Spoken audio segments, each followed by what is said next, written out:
요즘에 사람들이 많이 왕래하는 곳에 보면 점쟁이들 차들이 있습니다. 역술가들, 점쟁이들 이런 사람들이 줄리하게 줄을 서서 있고, 거기에 가끔 앉아 있는 사람들 보면 나이 든 사람도 있지만 젊은 커플들, 젊은이들이 많이 앉아서 상담을 합니다. 간판은 인생 상담. 아예 봉고차에다가 의자 만들어 놓고 거기 앉아서 지나는 사람들 상담을 합니다. 이런 것을 보면 현대 젊은 사람들이 미래가 굉장히 불안정하고 불안하다는 것입니다. 앞날이 불안하니까 앞날이 어떻게 될지를 점쟁이한테 가서 물어보고 상담하는 것입니다. 인간은 과거, 현재, 미래 이것이 한 통으로 삶이 연결되어 있습니다. 과거의 삶의 태도가 오늘 어떤 열매로 나타나고, 오늘 삶의 태도와 열매가 미래를 만들어갑니다. 이걸 볼 때 사람들에게는 진정한 권위라는 것이 필요합니다. 내가 생각하고 행동하는 원리에 어떤 근거를 두고 있는가, 나는 왜 이렇게 생각하고 이렇게 결정을 내리는가, 그 권위의 근거가 어디 있는가, 진정한 권위가 무엇인가. 그 진정한 권위는 이성, 과학적인 지식, 감성 또는 교회 결정 이런 것들도 아닙니다. 모든 확증의 근거는 하나님 말씀인 성경이 그 권위의 근거가 되는 것입니다. 우리에게 확신이 있다면 무엇에 근거하건지 정확한 지식의 기초를 둔 내용이어야 됩니다. 특별히 인생의 중대한 문제를 결정할 때마다 나는 이 결정을 어떤 원리에 따라서 결정을 내리는지, 내가 결정 내리는 지침, 나침반, 지도는 뭔지, 내가 왜 이렇게 생각하는지 근거가 명확해야 됩니다. 오늘날 교회의 가장 큰 문제는, 그리고 세상의 많은 걱정거리는 이것입니다. 성경적 권위에서 이탈된 생각들. 현대인들은 주로 인터넷 그리고 정보 지식의 근거에서 많은 결정들을 내립니다. 인간의 의견들이 높임을 받고, 사람들의 생각들이 높임을 받고, 하나님 말씀이 성경에 무시당한 채로 결정을 내리는 것, 이것이 삶을 꼬이게 만듭니다. 성경에 하나님의 음성에 귀를 기울이지 않고, 하나님의 말씀에 귀를 기울이지 않고 생각하고 결정하고 행동하는 것이 많은 문제의 원인들로 씨앗을 뿌리게 되는 것입니다.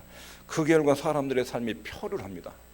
내가 바르게 살아가고 있는지, 이렇게 살아가면 내 미래가 든든하고 안정된 것인지, 내 미래가 뭔가 불안하고 꼬일 것 같고 뭔가 일이 터질 것 같고, 그런데 내가 지금 어떻게 행동해야 그걸 예방할지 모르는 이런 굉장히 불안정한 상태로 하루하루를 살아가고 있습니다. 교회도 진짜 권위인 성경 말씀을 외면하고 사람들의 의견, 이것들이 하나님의 진리를 대신하는 것, 이것이 현대교회의 가장 큰 위기고 어려움입니다. 사람들은 거짓된 권위를 청종합니다. 이것들이 삶의 근본적 문제고 원인입니다. 우리는 성경을 하나님 말씀으로 믿습니다. 그리고 이것이 우리의 삶의 유일한 원리고 기준이고 표준이 되고 기초가 되는 것입니다. 방송과 인터넷에 나온 지식과 과학 정보, 여기에 근거를 두고 행동하면 불안합니다. 이것이 맞는지 저것이 맞는지 수많은 의사들의 견해들이 있고, 수많은 학자들의 의견들이 있고, 수많은 인생 상담들이 있는데 어느 것이 맞는지 이것에 대한 확신이 불확실합니다. 내 모든 생각이 성경의 지배를 받을 것인가, 그렇지 않으면 내 이성, 내가 생각하는 내 속에는 옳은 대로 행동할 것인가, 이 사이에서 늘 선택을 해야 됩니다. 내 생각과 현대 지식을 최종 권위로 주장할 것인지, 하나님 말씀하시는 성경의 원리를 최종적 권위로 놓고 인생을 생각할 것인지, 오늘 내 결정과 행동들이 어디에서 나오는 것인지 이것을 순간순간 진단하고 살아야 됩니다. 내가 성경을 하나님의 계시로 믿고 복종할 것인가, 아니면 사색, 개인적으로 깊이 생각하는 사색, 그리고 인간의 지성과 정보, 학문, 이성 이것들을 신뢰할 것인가, 이 둘 중 하나를 선택해서 사람들은 매일 순간순간 말하고 행동하고 결정을 내립니다. 초대교회는 하나님 말씀은 정황무한 유일무이한 진리다, 하나님 말씀에는 오류가 없다, 이렇게 믿고 살았습니다. 성경은 인간을 향한 하나님의 계시, 인간에 대한 하나님의 뜻을 명확하게 기록된 내용입니다. 성령의 감동으로 기록됐기 때문에 성경은 오류가 없습니다. 로마 카톨릭은 성경 권위 위에 교회와 교황의 권위를 얹혀놨습니다. 그리고 이것이 섞어졌기 때문에 그 권위가 정확하지 않습니다. 사람들은 권위를 필요로 하는데 내 결정과 생각의 배경에 무엇이 깔려 있는가, 나는 이런 결정을 어떤 권위에 근거해서 내리는가, 이것을 늘 조사해야 됩니다. 권위가 성경인가, 과학과 현대의 정보 지식인가, 교회의 전통인가, 내가 이런 결정과 판단을 내릴 때 내 배경에 작용하는 권위는 도대체 무엇인가? 이걸 늘 진단해야 됩니다. 1200년 동안 교회사에서 로마 카톨릭이 아주 잘못된 권위를 사용했고 잘못된 정보지식을 사용했습니다. 성경을 굉장히 잘못하게 써서 가르쳤습니다. 여기에 대해서 말틴 루터가 일어났습니다. 성경에 비춰볼 때 너희들의 주장은 잘못된 것이다. 완전히 성경에서 이탈됐다. 그러니까 종교개혁이 일어났습니다. 이렇게 성경적 근거가 아닌 인생을 가지고 그 논리를 가지고는 사단을 이겨낼 수 없습니다. 우리 이면에 사단과 귀신이 사람의 정신배후를 조종하고 또 수많은 생각과 마음에 영향을 끼치는데 이런 영적인 어둠의 세력을 상대할 때는 하나님의 말씀의 권위 가지고는 세상의 어떤 논리나 철학도 인생관의 바른 평안과 기쁨과 미래를 보장해 주지 못합니다. 마귀와 어떻게 싸울 수 있는가? 우리가 어떻게 살아가야 될 방법을 알 수 있는가? 누구의 말을 듣고 내 인생을 결정하고 생각하고 판단을 내려야 되는가? 세상에 떠도는 수많은 정보들을 어떻게 분별해낼 것인가? 어떻게 예우화시키고 어느 것이 옳고 틀린지를 식별해낼 것인가? 이런 정확한 기준들이 필요합니다. 이것이 진리의 허리띠입니다. 진리의 허리띠. 내가 진리를 성경에서 발견하지 않는다면 전부 다 그 토대가 잘못된 것입니다. 하나님은 인간을 창조하신 분이고 인간의 삶에 대한 정확한 지도를 가르쳐준 분입니다. 하나님 말씀 외에 인간에게 정확한 지도와 나침판이 되는 진리는 없습니다. 내 인생의 토대가, 내 인생의 기초가 모래 위에 세워놓고 막 그 자신에게 살아가는 사람이 있습니다. 어느 날 모래가 무너지면 완전 인생이 좌초가 됩니다. 어느 날 죽음이 임하면 철저한 절망에 빠집니다. 사후세가 준비가 안 된 채로 인생을 살다가 죽음 앞에 서면 두려워서 어떻게 할지를 모릅니다. 성경은 요동하지 않는 기초, 인생의 가장 든든한 반석이 됩니다. 우리의 판단의 근거가 창조주 하나님 말씀의 토대에서 오늘 생각하고 판단하고 결정하면 그것이 굉장한 든든한 기초가 되고 여기 내 미래를 확고하게 보장해 주는 그런 기초 위에 내 인생이 세워지는 것입니다. 왜 우리가 성경으로 돌아가야 되는지 에베소 4장 14절에 이는 우리가 이제부터 어린아이가 되지 아니하여 사람의 괴설과 간사한 유혹에 빠져 모든 교훈의 풍조에 밀려 요동치 않게 하려 함이라. 이 시대 풍조, 이 시대 정신, 요즘 시대 사람들의 철학 이런 것에 속아가지고 인생을 망치는 사람들이 많다는 것입니다. 왜 성경을 알아야 되느냐? 괴설, 사람의 괴설, 간사한 유혹, 모든 교훈의 풍조 이런 것들 흘러 떠내려가지 않도록 해서 성경을 정확하게 알아야 된다. 이게 진리의 허리띠를 떼야 되는 가장 큰 이유입니다. 진정한 권위가 하나님 말씀인데 정확한 권위는 성경 자체가 그 권위입니다. 인간이 저절로 하나님을 아는 사람이 없습니다. 이게 성경이 가르칩니다. 인간은 성경을 통하지 않고는 하나님을 알 수 없습니다. 어떤 책에도 어떤 정보에도 하나님을 배울 수 없습니다. 고린도전서 1장 18절에 읽겠습니다. 시작. 십자가의 도가 멸망하는 자들에게는 미련한 것이요 구원을 얻는 우리에게는 하나님의 능력이라. 십자가에 대한 복음 진리가 구원받는 우리에게는 하나님의 능력인데 안 믿는 사람들에게는 이것이 굉장히 미련하게 보이는 진리다. 어리석게 보인다는 것입니다. 그 다음에 나온 말씀이 19절에 기록된 내용이 있는데 이게 구약 성경을 말합니다. 기록된 내용, 구약 성경에 내가 지혜 있는 자들의 지혜를 멸하고 총명한 자들의 총명을 폐하리라. 다시 말해서 현대 지식과 과학과 학문을 의지하고 자기 능력과 지혜를 의존하는 데서 이루어지는 판단과 인생은 잘못된 것이다, 속는 것이다, 이렇게 지금 표현하고 있습니다. 지혜 있는 자가 어디 있느냐? 이 지혜 있는 자는 철학자들 말합니다. 이 당시 철학자들, 선비가 어디 있느냐? 이 사람들도 학자들이죠. 이 세대 변사가 어디 있느냐? 변호사들, 법률가들, 최고의 학문을 가진 사람들, 이 사람들 지혜 있는 자, 선비, 이 세대의 변사들. 그리고 21절에 이어서 하나님의 지혜에 있어서는 이 세상이 자기 지혜로 하나님을 알지 못하는 거로 세상에 있는 모든 지혜를 총동을 해서도 하나님을 알 수 없다. 하나님께도 전도에 미련한 것으로 믿는 자들 구원하시기를 기뻐하셨다. 그런데 복음 전도라는 이 메시지 속에 하나님 자신을 알리는 내용을 담아서 인간에게 전달하시다는 것입니다. 예수님 오시기 얼마 전에 플라톤, 소크라테스, 아리스토텔레스 이런 세상의 철학자들이 굉장히 지성을 꽃피웠습니다. 인간의 철학이 최고로 발달된 시대가 그 시대에 있는데 그 철학으로 신을 찾아내는 작업을 했습니다. 그래서 그리스의 신화를 많이 만들어냈는데 참된 하나님을 만나는 일에 완전히 실패한 것입니다. 인간의 사색과 능력, 이것으로 하나님을 아는 일에 실패했다. 인간의 모두 과학 정보 이런 것으로는 하나님을 알지 못한다는 것입니다.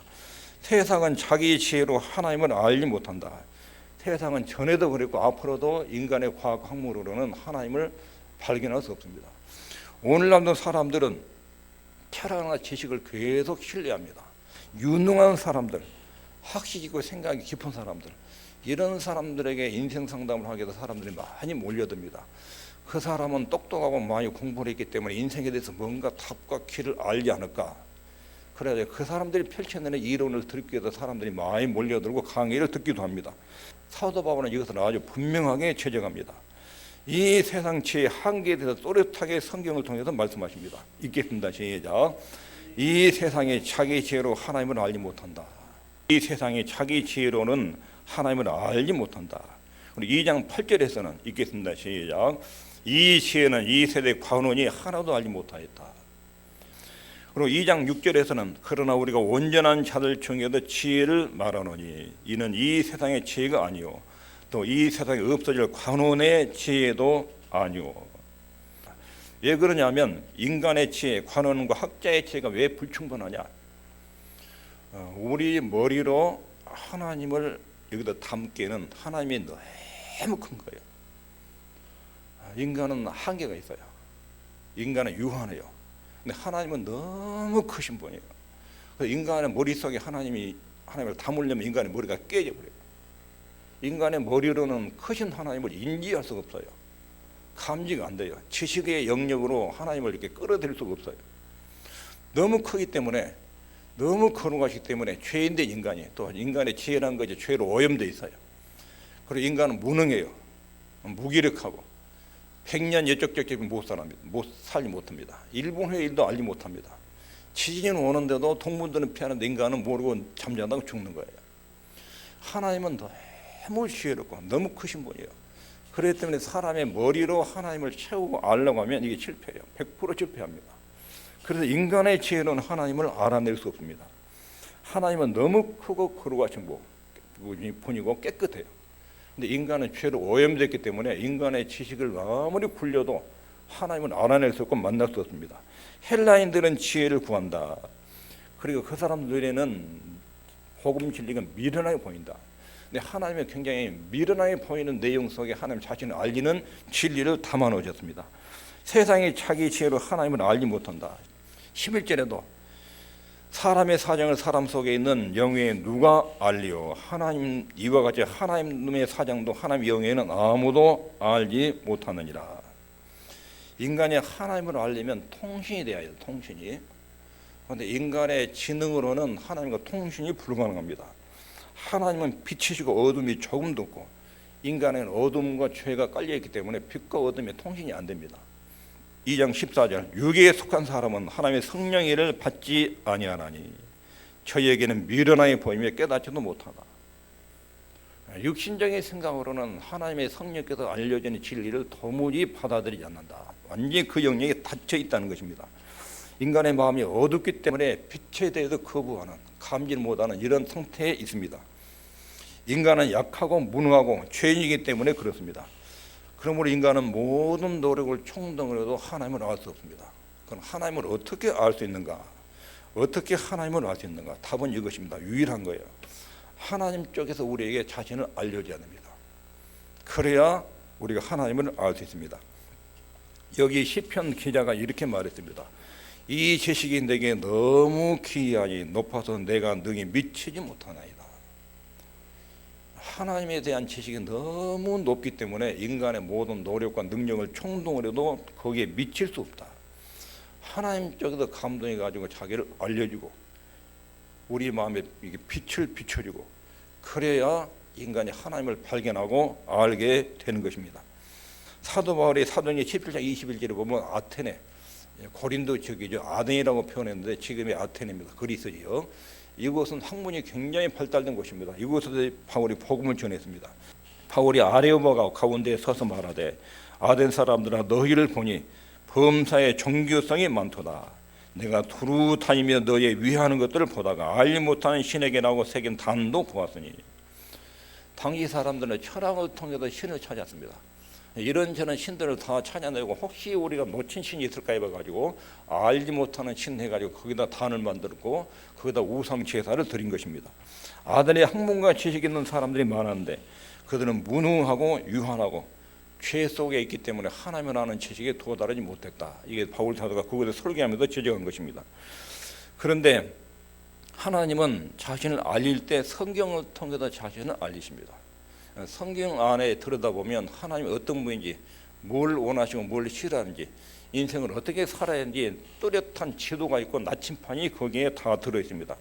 인간의 삶에 대한 명확한 지식과 진리들이 성경 속에 다 담아서 우리에게 주신 것입니다. 성경은 그러면 무엇인지, 모든 성경은 하나님의 감동으로 된 것으로, 성경은 인간의 사색, 연구, 그리고 자기 생각을 기록해 놓은 것이 아니다. 하나님의 감동에 의해서 기록된 말씀입니다. 그래서 이것이 정확무한 하나님의 말씀이 오류가 없는 말씀입니다. 그 권위에 있어서 성경은 하나님의 감동으로 기록되기 때문에 그 메시지는 하나님의 자신이 직접 인간에게 말씀하는 내용들입니다. 기록 목적을 보면 교훈과 책망과 바르게 함과 의로 거룩하게 유익하다. 성경이 인간에게 교훈하고 죄에 대해서 책망하고 인간을 바른 길로 안내하고 옳은 길로 교육하는 이런 내용이 성경의 기록 목적입니다. 이렇게 해서 하나님의 사람으로 온전하게 만들고 모든 선한 일을 하게 온전하게 만든다. 이것이 성경 말씀입니다. 성경은 하나님의 감동으로 기록되어 있고 이런 목적을 가지고 기록해 놓은 것입니다. 베드로후서에서도 성경의 경의 모든 애언은 사설에 풀 것이 아니다. 성경에 기록된 내용은 인간의 사색이나 연구 결과로 기록해 놓은 것이 아니기 때문에 함부로 해석할 수 없다. 성령의 감동을 받아가지고 하나의 의도를 이해를 해야지 자기 머리로 성경을 해석하다가 망한 사람들이 많다. 이게 베드로후서 1장의 경고 내용입니다. 예언은 언제든지 사람의 뜻으로 낸 것이 아니오 오직 성령의 감동하심을 입은 사람들이 하나님께 받아 말한 것이다. 성경의 기록은 철저하게 성령의 감동에 의해서 기록됐기 때문에 그것은 하나님의 말씀으로서의 권위를 가진 것입니다. 이것이 구약과 신약 성경에 그렇게 해서 주어진 것입니다. 성경은 인간의 기록물이 아니라 하나님의 감동으로 기록된 하나님의 말씀이다. 이걸 늘 또렷하게 기억해야 됩니다. 구약 성경의 권위에 대해서 예수님께서 이렇게 말씀하십니다. 요한복음 10장 35절에 성경은 패하지 못하나니. 예수님이 설교할 이때는 신약 성경이 없었어요. 마태복음부터 계시록이 없어요. 여기서 말하는 성경을 할 때는 구약 성경이에요. 마태복음 19장 5절에 보면 말씀하시기를 이름으로 사람이 그 부모를 떠나서 말씀하시기를 이 말은 구약 성경에 기록되어 있기를 이 말이에요. 이름으로 사람이 그 부모를 떠나서 아내와 아내에게 합하여 그 둘이 한 몸이 될지니라. 이거는 창세기 2장 24절을 인용한 거예요. 하나님께서 구약 성경에 이렇게 기록했다. 너희들 읽지 않았느냐? 하나님 말씀이란 거예요. 그리고 또 누가복음 24장 44절에 또 이르시되 내가 너희와 함께 있을 때에 너희에게 말한 바 곧 모세의 율법과 선지자의 글과 시편에 나를 가리켜 기록된 모든 것이 이루어져야 하리라 한 말이 이것이라 하시고, 이 모세의 율법은 모세 오경을 말하고 선지자의 글 이 말은 전 선지자 후 선지자 여호수아서부터 전 선지자에 들어가죠. 후 선지자는 이사야서부터 말라기까지 이 선지서. 그러니까 모세 율법이라는 건 모세 오경 전체를 말하고 선지자의 글 이 말은 선지서 전체. 시편은 욥기 시편 잠언 전도서 아가. 그러니까 이건 모세 율법 선지자 글 시편 이 말은 구약 성경 전체를 말해요. 구약 성경 전체가 하나님의 감동으로 기록된 말씀으로 예수님이 이렇게 인용을 해요. 우리가 보고 있는 구약 성경 전체는 하나님의 뜻을 기록해서 인간에게 전달해 준 내용이에요. 현대인들의 가장 큰 문제는 이거예요. 인간의 지식으로 성경을 평가하고 예수님을 판단하는 거예요. 인간의 지성으로 성경을, 그런 예수님을 판단하는 것이 인간의 최고의 교만이에요. 하나님이 어쩌고 저쩌고 성경의 진리가 어쩌고 저쩌고 이렇게 평가한 것은 인간이 굉장히 교만한 거예요. 성경은 인간의 지성으로 판단하고 평가하는 내용이 아니에요. 하나님의 말씀으로 믿고 듣고 하나님 왜 이렇게 말씀하시는지 깊이 묵상하고 그렇게 해야 될 내용입니다. 하나님과 예수님을 인간의 잣대로, 지성의 잣대로 평가한 것이 현대사회의 가장 큰 오만이고 문제입니다. 이것이 현대인들의 삶을 굉장히 어렵게 만듭니다. 오늘날 죄악은 사람들이 성경과 예수님을 비판하고 자기 이성으로, 자기 생각으로 평가를 내는 것입니다. 사사기 끝에 보면 사회가 굉장히 혼란한 원인에 대해서 이렇게 말합니다. 사람들이 각기 제 소견에 옳은 대로 행하였더라. 자기 생각을 100% 진리라고 생각해요. 그리고 모든 다른 것을 재단해요. 자기 생각의 잣대를 가지고 옳고 그런 것을 다 판단해요. 그리고 결정을 하고 행동해요. 그 잘못된 진리가 자기 인생을 굉장히 꼬이게 만들고 현재도 미래도 사후세계도 완전히 망가뜨리는데 그걸 모르는 거예요. 그러니까 사단의 속임수에 그렇게 걸려 있는 것입니다. 고린도서 3장 18절 아무도 자기를 속이지 말라. 너희 중에 누구든지 이 세상에 지혜 있는 일로 생각하거든 미련한 자가 되어라. 그리하여 지혜로운 자가 되리라. 여러분 이 정도는 알아야 돼요. 나는 하나님에 대해서는 너무 모른다. 인정하십니까? 나 하나님에 대해서 나는 너무 모른다. 나 하나님에 대해서 거의 아무것도 모르는 정도로 이렇게 어둡다. 내가 알고 있는 세상적 지식은 하나님을 하는데 전혀 도움이 안 된다. 여기서 말하는 너 지혜 있는 줄 생각하거든 미련한 자가 되라. 네가 공부 좀 했다고 똑똑하다고 생각한 거 그것으로 하나님을 하는 데는 하나도 도움이 안 된다. 이거 인정해라. 세상 지혜로도 하나님을 알 수 없다. 이것도 동의해야 돼요. 하나님에 대해서 내가 알 수 없기 때문에 하나님께 무릎을 꿇고 하나님이 내게 하나님의 모습을 알려주십시오. 이렇게 해야 돼. 이렇게 내가 성경을 읽고 들을 때 하나님 내 마음을 감동해서 하나님에 대해서 좀 알도록 감동해 주십시오. 눈을 좀 열어주십시오. 귀도 좀 뚫어주십시오. 무릎을 꿇고 그렇게 엎드려야 하나님이 그때 보여주지 내 머리를 막 쥐날 정도로 돌려가지고 몰라요. 그렇게 여기지 말아라. 너희가 똑똑하다고 여기냐? 그러면 미련한 자가 되라. 이게 진짜로 현명한 사람이다. 나는 하나님에 대해서 너무 모르니까. 사람들은 자기가 조금 아는 거, 가진 거, 권력을 가진 거 이것으로 대단하게 과대평가해요. 하나님을 논단할 정도로 행동을 하는 이게 굉장히 미련한 것입니다. 그러니까 너희가 지혜 있는 줄로 생각하거든 미련한 자가 되라. 나는 하나님 너무 모릅니다. 아무리 세상 공부를 많이 한 사람 나는 하나님 보기 모르는 것이 너무 많고 특별히 하나님에 대해서는 하나님의 감동과 역사가 아니면 나는 전혀 알 수가 없습니다. 이걸 확실하게 인정하는 태도가 겸손한 것입니다. 그러면 그때부터 진리의 성령께서 우리에게 말씀하시기 시작합니다. 성령의 감동이 조용히 내 마음을 열어서 하나님의 진리의 말씀이 들리고 깨닫도록 역사하기 시작합니다. 어린아이처럼 약함과 불완전함과 무능력과 무기력함 이것을 하나님의 전능하신 분 앞에서 인정해야 됩니다. 하나님의 크기를 발견하면 인간은 정말로 아무것도 아닙니다. 그분 앞에서 내 한계를 인정하고 성령의 조명 없이는 하나님을 알 수 없다. 성령께서 우리 안에서 역사하신 결과로 하나님을 받아들이고 그분을 배워가고 알게 되고 깨닫게 한다. 이걸 늘 마음으로 인정을 해야 됩니다. 이게 겸손한 태도입니다. 이거 여기 한번 읽겠습니다. 시작. 오직 하나님의 성령으로 이것을 우리에게 보이셨으니 성령은 모든 것 곧 하나님의 깊은 것이라도 통단하셨나니라. 하나님의 영 외에는 하나님의 뜻과 심정을 이해할 수 없다. 하나님의 사정은 하나님의 영 외에는 알 수 없다. 그러므로 하나님에 대한 내용은 하나님의 영인 성령의 감동으로만 알 수 있다. 성령은 하나님의 깊은 것이라도 통달하셨느라. 그래서 성령의 조명 없이는 하나님이 알 수 없다는 것입니다. 성령이 우리 안에서 진리를 가지고 역사할 때 그때 그 말씀이 모든 사단의 강경 깨달음을 다 파괴합니다. 그게 진리의 허리띠예요. 성령의 감동을 깨닫는 그 말씀 이것이 우리 속에 있는 무지로 인해서 발생하는 모든 혼란과 분쟁과 갈등들을 해소합니다. 오늘 말씀을 정리하면 인간의 문제는 진정한 구원에서 이탈된 생각에서 비롯됩니다. 내 인생에다 표준, 기초, 토대가 뭐냐? 여기서 우리가 정리해야 될 건 내 진정한 권위가 성경인가? 과학과 정보 지식인가? 내 진정한 권위가 성경인가? 과학과 정보와 지식인가? 그러니까 여러분, 내가 지금 기술적인 도움이 필요할 때는 인터넷 검색해서 도움을 받아야 돼요. 그러니까 인생의 근본적인 결정을 내릴 때는 하나님 뭐라 해서 이제 성경을 살펴야, 성경을. 하나님, 내게 이런 숙제가 있는데, 이런 걱정거리가 있는데, 하나님 내가 어떻게 처신해야 됩니까? 내 생각이 어떻게 좀 잘못됐는지 하나님 말씀에서 내 생각을 좀 바르게 교정해 주고 알려주십시오. 성령께서 기록된 말씀을 내 마음속에 좀 전달해 주십시오. 이렇게 기도하면 성경 안에 있는 내 인생의 나침반 채도가 보여요. 들려주고. 그리고 그것이 들어오면 내 마음속에 딱 정리가 돼요. 그리고 결정을 하고 행동하면 기가 막히게 아름다운 인생의 토대가 만들어지는 거예요.